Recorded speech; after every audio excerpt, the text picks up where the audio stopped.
来看到讲要修理这莫达并不容易，想要讲即马这 AI 人工智慧，也会加入到维修莫达这行列。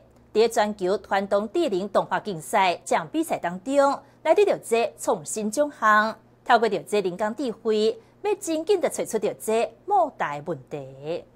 电机教授陈永祖带着研究生郑仲凯也个谢雅丽，要透过 AI 识别检测出莫达问题。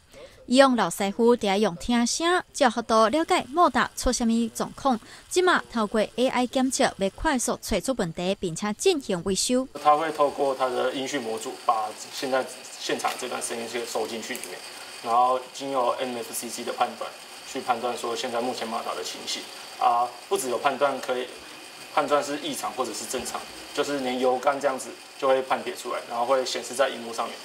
油杆的话，我个人认为比较没有那么严重，所以我就采用黄灯的方式让它显示在给工程师们看这样子。基本上就是这一年都是跟着学长做，然后学长教我很多，比如说data 收集，然后马达的运作，还有一些就是基本概念。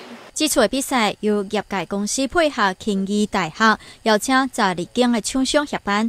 参赛师生必须爱伫去年6月份报名，并且开始企划报告，之后才会当行到决赛舞台。这次学生会当得到创新奖，展现出家己的实力。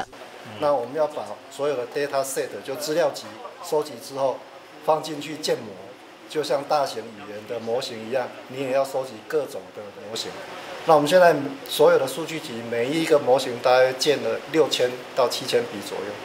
那建完之后呢，你才有办法去训练它。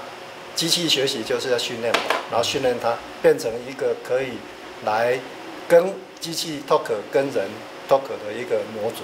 活角度、学角度，会当互人一直伫咧成长。但是即卖 AI 人工智慧，事先透过新研发的设备，互 AI 找出莫达问题。